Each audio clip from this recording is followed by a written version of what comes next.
नमः सिद्धेभ्यः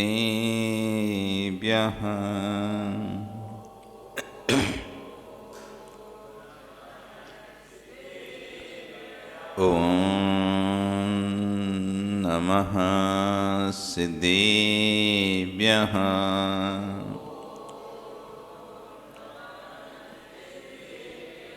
ॐ नमः सिद्धेभ्यः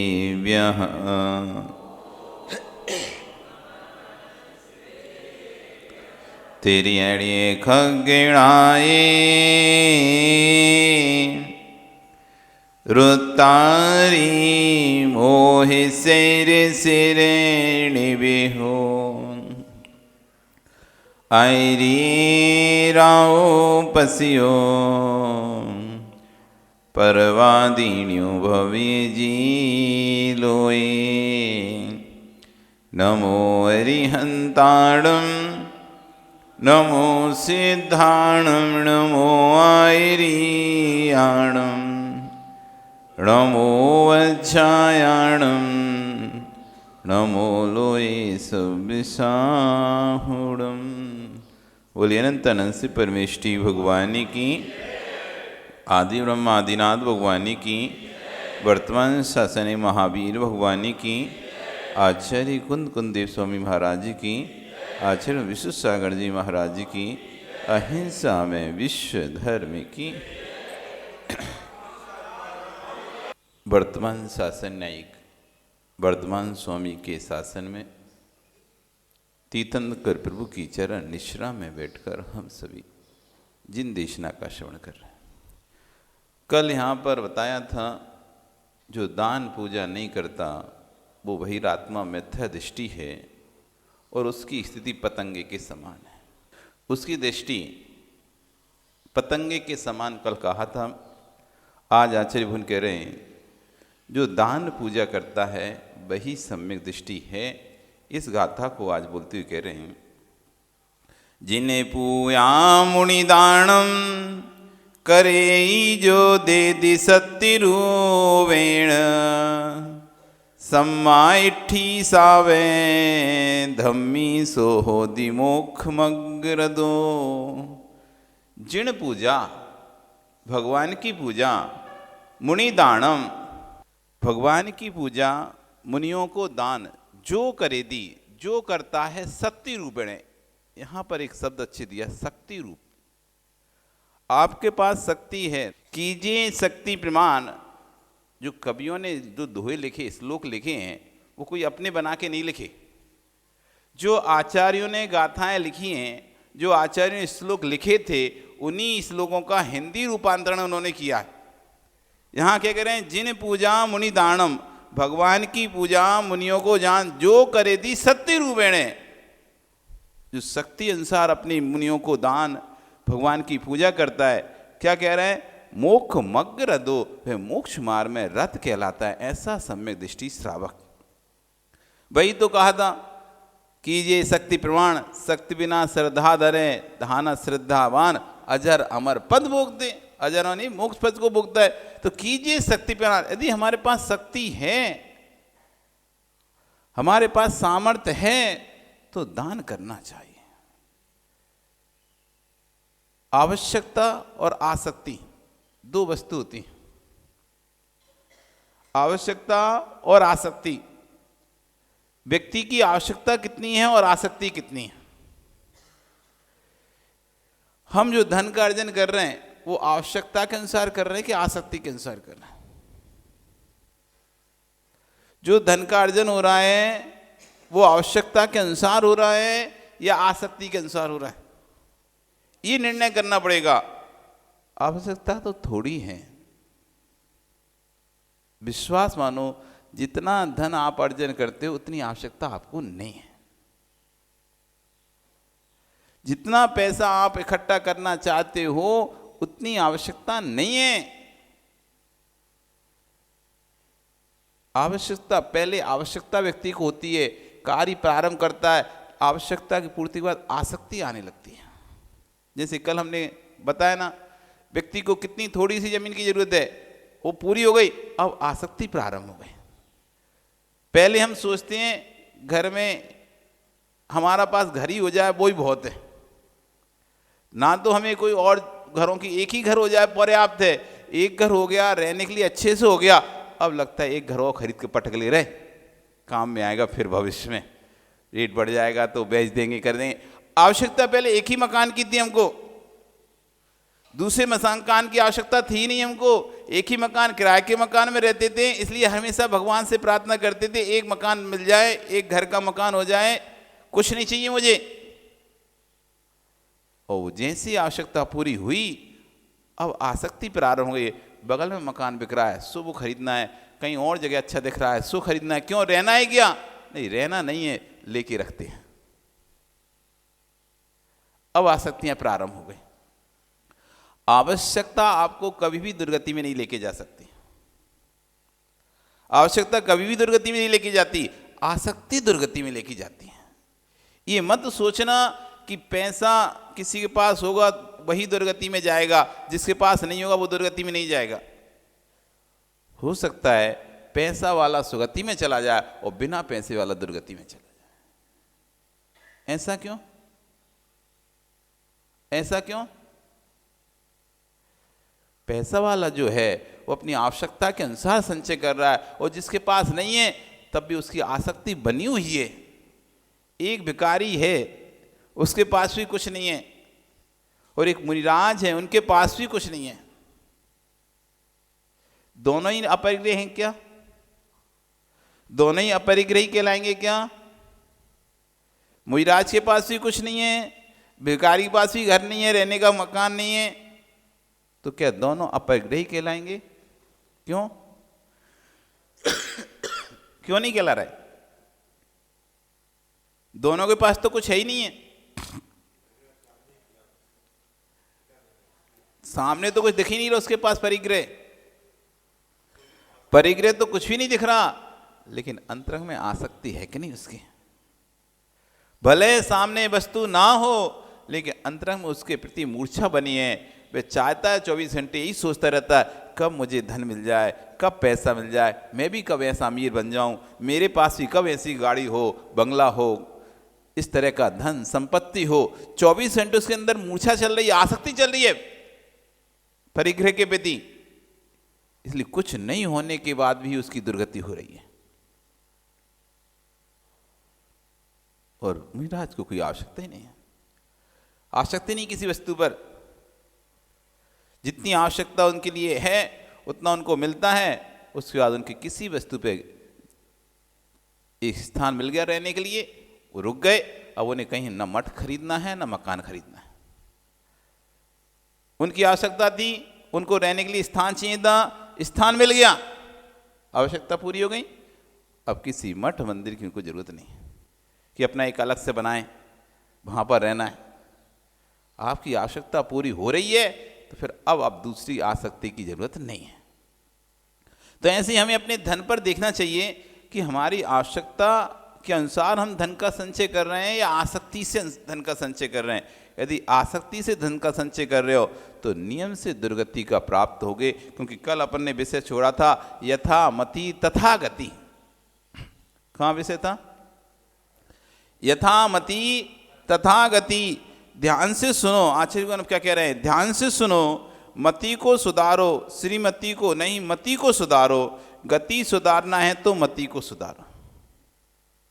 आप अपनी मति को सुधारो कि आपकी मति जा कहाँ रही है, आवश्यकता पे जा रही है, आसक्ति पे जा रही है। यदि आवश्यकता पे जा रही है तो अल्परिग्रतम के नाम से आप मनुष्य गति को प्राप्त करेंगे, और आसक्ति पे जा रही है तो बहुपरिग्रह से नरक गति को प्राप्त करेंगे।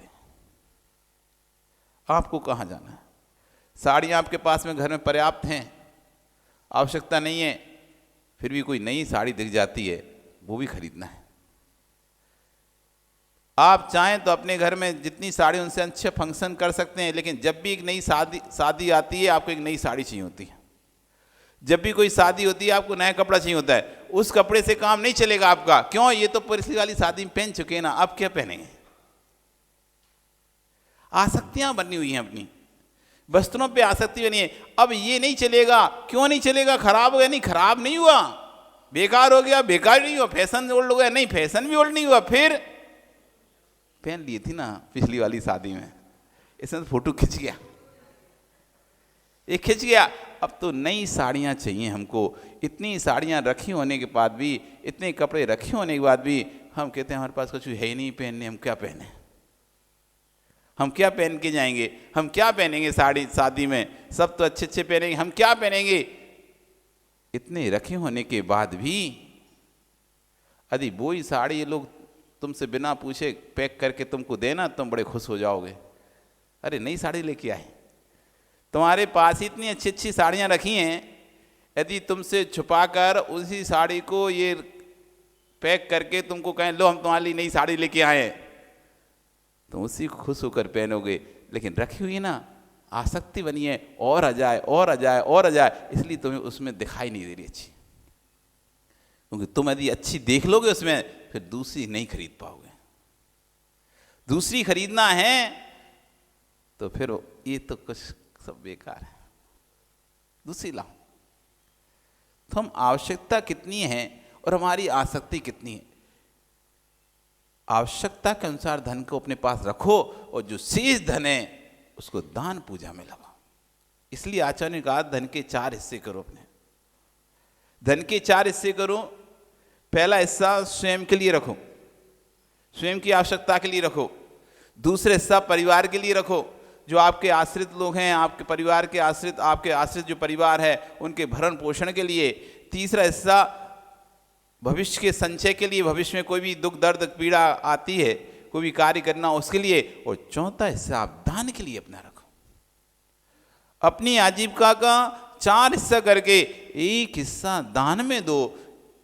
यदि वो नहीं देते, ये आपकी आसक्ति होगी, क्योंकि आपने अपना हिस्सा रख लिया, अपने परिवार का रख लिया, भविष्य का रख लिया, लेकिन दान का हिस्सा कहाँ था।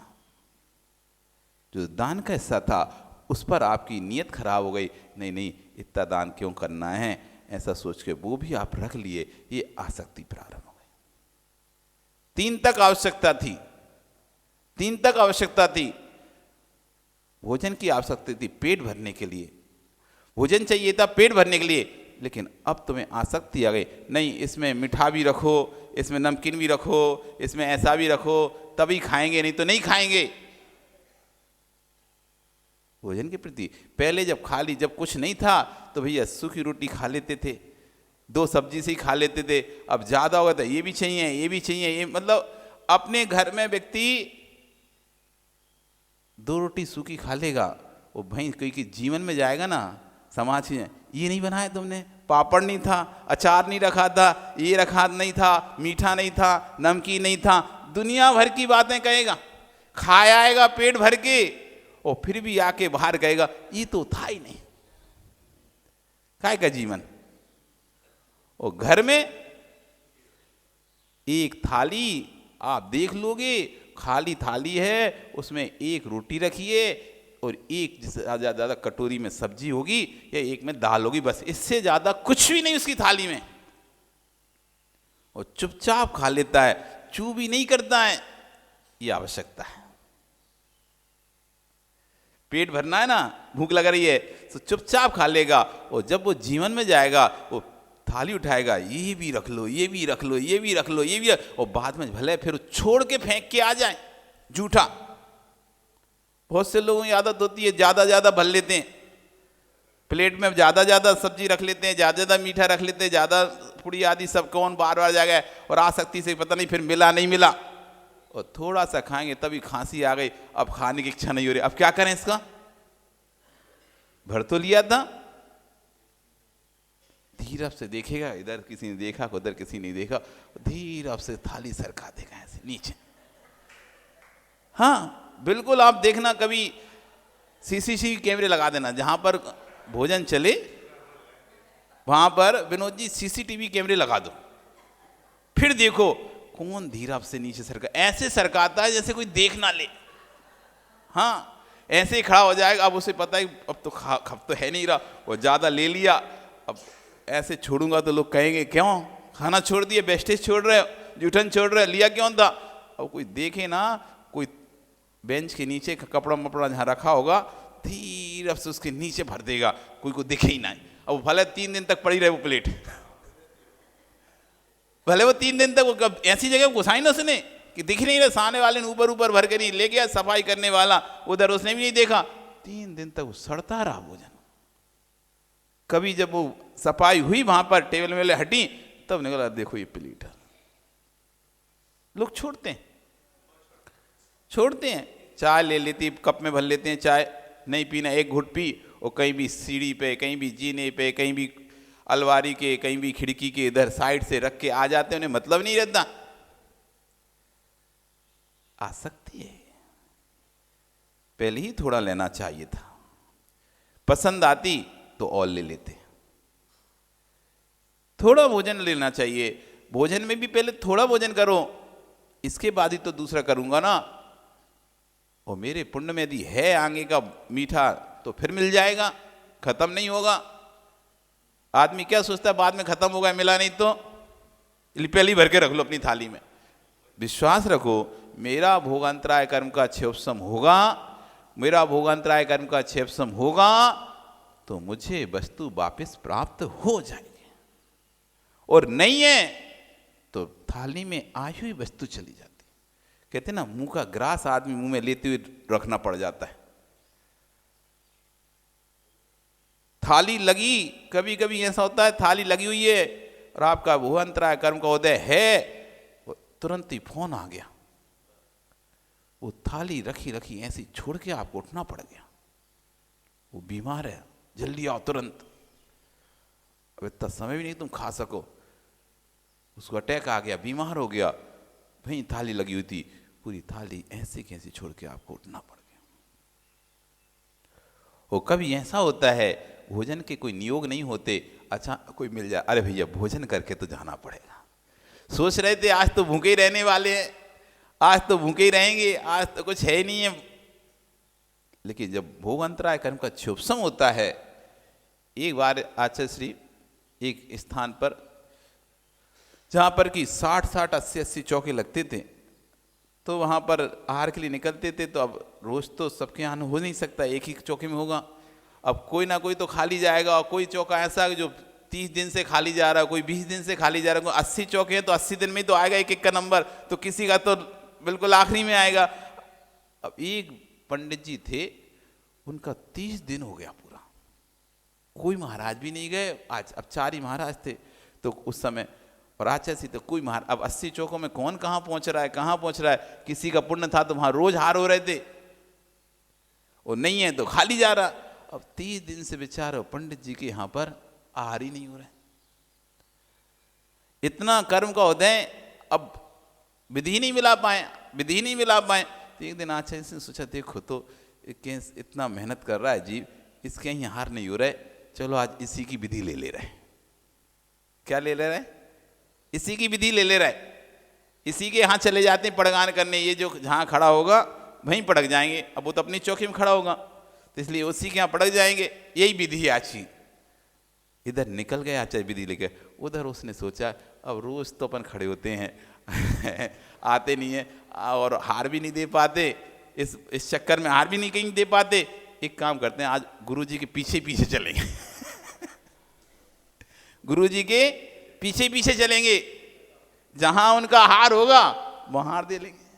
कम से कम अभी तक इतने दिन से दिए नहीं है, आज सोच रहे हैं कि आहार दे लें उनको। 30 दिन हो गया चौके में खड़े रहते हैं, तो इस चक्कर में निकल जाते हैं, पता नहीं चलता कहाँ चले गए। इतना बड़ा शहर है, कौन के यहाँ पड़गान हो गया पता नहीं चलता कुछ भी। तो आज तो गुरुजी को आहार देना ही है। उसने भी सोच लिया कि आज तो गुरुजी को आहार देना ही है, तो उसने भी अपने घर में कह दिया आज मैं पड़गान में खड़ा नहीं होगा, आज तुम लोग खड़े हो।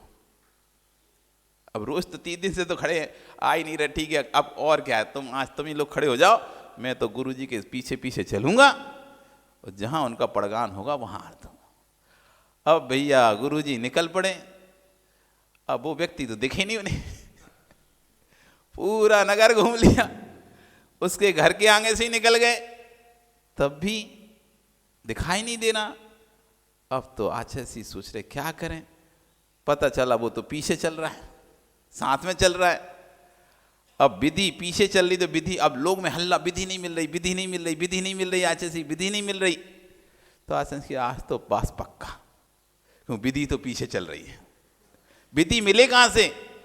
विधि तो पीछे चल रही है। अब विधि आगे होती तो कम से कम हम खड़े हो जाते उसके आगे, लेकिन विधि तो पीछे चल रही है।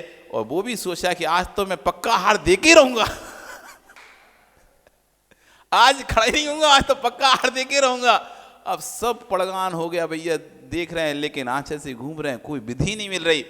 सब लोग हलचल मची हुई है, अरे विधि मिलाओ विधि मिलाओ, कोई कलश बढ़ा रहा है, कोई कुछ कर रहा है, और आप लोग तो ऐसे ही खड़े हो जाते हो हालांकि हाथ जोड़े, और आप कोई विधि भी ले लेना तो आप कुछ कर भी नहीं पाओगे। अरे कभी भी पड़गान खड़े हो तो खाली हाथ नहीं खड़े होना चाहिए, हाथ में सामग्री रखो। कभी साधु ने विधि ले ली तो आप बदल के बना तो सको। अब आप खाली हाथ खड़े हो, हे स्वामी नमोस्तु नमोस्तु नमोस्तु, अब क्या कोई विधि भी लेना तो तुम बनाओगे क्या? तुम्हारे पास तो कोई सामग्री नहीं है। उन्होंने मान लो 5 फल की विधि ले ली, अब तुम तो खाली हाथ खड़े हो, कहां से विधि मिलाओगे? कभी खाली हाथ नहीं खड़े होना चाहिए। कल हम आप लोग अर्घ चढ़ाने आए थे ऊपर, तब हम आपको बोले थे गुरु के पास, प्रभु के पास, गुरु के पास, वैद्य के पास कभी खाली हाथ मत जाना, हाथ में कुछ ना कुछ लेके जाना।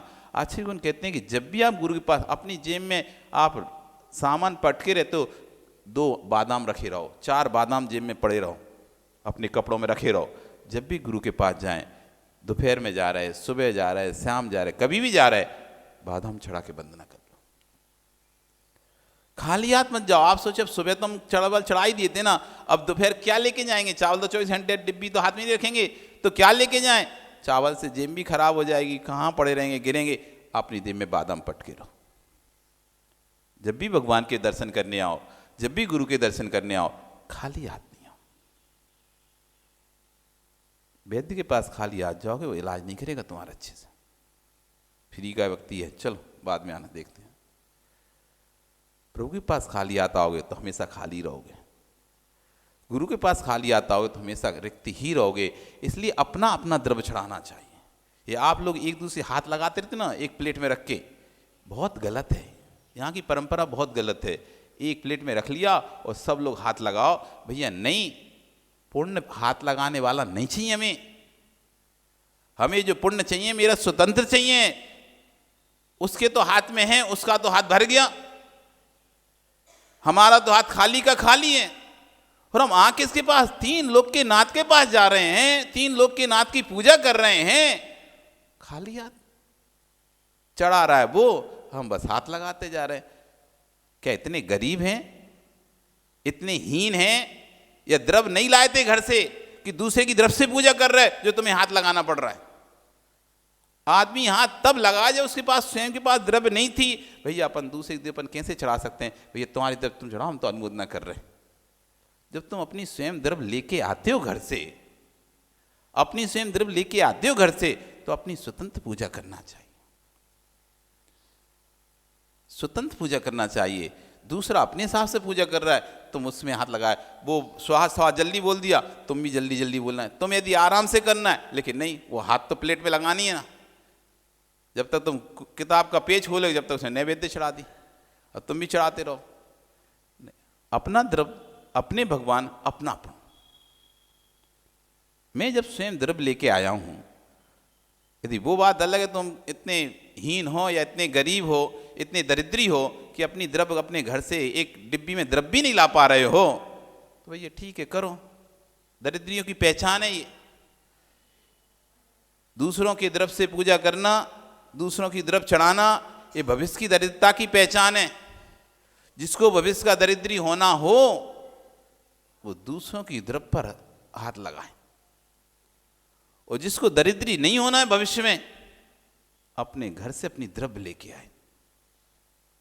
जिसको भविष्य में दरिद्री नहीं होना है, वो अपने घर से अपना द्रव्य लेके आए, अपनी पूजा स्वयं करे, किसी पर आश्रित ना हो, किसी का सहारा ना ले, आपसे दिखता ना हो, आपसे बनता ना हो करते हुए, तो ठीक है भैया, दूसरे का सहारा ले लो कि हमसे उठते चलते नहीं बनता, भैया हमारी तरफ तुम धो देना, तुम्हारे साथ ही हम कर लेंगे।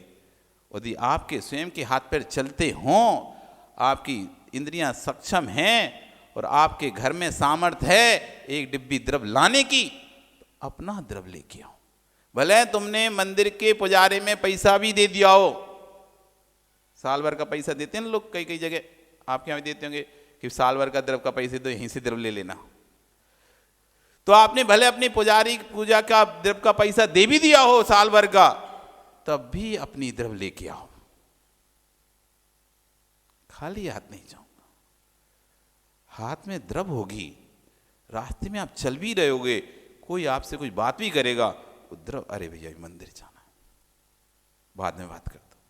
खाली हाथ बाबूजी जैसे चले आओगे, कोई रास्ते मिल गया, उसको तो पता नहीं तुम कहाँ जा रहे हो, वो अपनी बातें में आपको उलझा सकता है और आप भी उसकी बातों में उलझ सकते हो। हाथ में डिब्बी होगी तो उसको भी पता रहेगा और आपको भी पता रहेगा कि मैं किस काम के लिए घर से निकला था। उसको ही ला रहे यार डिब्बी, मंदिर जा, चल बाद में बात करें, तुम अभी मंदिर जाओ। सामने वाला देख लेता है आप कहाँ जा रहे हो, मंदिर, हाथ में डिब्बी है, समझ जाता है आप मंदिर जा रहे हो, तो वो भी कहता है चलो मेरी बात तो बाद में हो जाएगी, फालतू की ऐसी बात है मेरी, तो मंदिर तो जाओ। इसलिए अपनी द्रव्य, भविष्य का दरिद्री नहीं बनना तुम्हें। आज जो दरिद्री है, क्यों है वो दरिद्री, क्या किया था उन्होंने ऐसा? दूसरे के द्रव्य का अपहरण किया था, पूजा के द्रव्य का अपहरण किया था, निर्माल्य का भोग किया था, मंदिर की संपत्ति को दबा के रख लिया था, मंदिर के पैसे को दबा के रख लिया था, मंदिर के पैसे का जो दान बोला था वो दान नहीं दिया था, अपनी तरफ से पूजा नहीं की थी, अपनी वस्तु का उपयोग नहीं किया था, दूसरे मंदिर आदि धर्म स्थानीय वस्तु का उपयोग किया था, इसलिए वो भविष्य में दरिद्री पैदा हो गई। दरिद्री नहीं बनना आपको, दरिद्री नहीं बनना आपको, अपना द्रव्य लेके आओ, अपने हाथ में अर्घ रखो, अपने हाथ से अर्घ चढ़ाओ, दूसरे के हाथ में हाथ मत लगाओ। भैया तू अपना चढ़ा, हम अपना चढ़ाते हैं। तेरा पुण्य स्वतंत्र है, मेरा पुण्य स्वतंत्र है। तेरे पुण्य से मैं नहीं खाऊंगा, मेरे पुण्य से तू नहीं खाएगा। तू तेरे पुण्य का खाएगा, आज पुण्य तुझे बनेगा तो फल भी तुझे ही मिलेगा, पुण्य मुझे बनेगा तो फल मुझे ही मिलेगा। इसलिए अपना अपना करना चाहिए। आवश्यकता कितनी है और आसक्ति कितनी है, इस पर विचार करना चाहिए। आवश्यकता के अनुसार हमें अपने पैसे को रखना चाहिए और शेष धन को दान आदि कार्यों में लगाना चाहिए। यदि हम दान आदि कार्यों में नहीं लगाते तो अंतराय कर्म का बंद करते। तो व्यक्ति चला जा रहा है, आचरण से भी चले जा रहे हैं, अब विधि नहीं मिल रही, अब आचरण से आज तो भैया उपवास ही पक्का है, तो मंदिर की ओर जाने लगे। सब लोग विधि मिला रहे हैं, विधि नहीं मिल रही, अब आचार्य से मंदिर की ओर बढ़ गए और मंदिर में प्रवेश करने वाले थे, तभी व्यक्ति आगे आ खड़ा हो गया। नहीं आचार्य जी आप अंदर नहीं जाएंगे, अभी अभी अंदर नहीं जाएंगे, हे स्वामी नमोस्तु नमोस्तु नमोस्तु। आचार्य जी खड़े हो गए, विधि मिल गई। लोग आश्चर्यचकित कि इतने सब लोग फल ये वो सब चीजें मिला रहे थे, विधि मिल नहीं रही थी, और ये व्यक्ति खड़ा हुआ, विधि मिल गई। उसने पड़गान किया, अपने घर ले गया, आहार कराया। फिर आचार्य से पूछते, आचार्य से सब लोग पूछते महाराज विधि क्या थी? अरे विधि उसी व्यक्ति की थी, पर वो व्यक्ति पीछे चल रहा था, तो विधि मिले कैसे? तो जब भोग अंतराय कर्म का क्षोभसम होता है, तो जब उम्मीद पूरी खत्म हो जाती है कि आज नहीं भी मिलना, तब भी वस्तु मिल जाती है। जब लाभ अंतराय कर्म का उदय होता है, तीव्र उदय होता है, तो कुणिक की जीभ से पूछ लो, जो पूर्व में मिराज था, राजा उनको अंतराय नहीं कराना चाह रहा था। सैनिक तो यही चाह रहा था इनके आहार मेरे घर पे हो, लेकिन हर बार जब भी आहार का समय होता था, कुछ ना कुछ सैनिक के महल में उपद्रव हो जाता था, वो पड़गान नहीं कर पाता था और उनका उपवास हो जाता।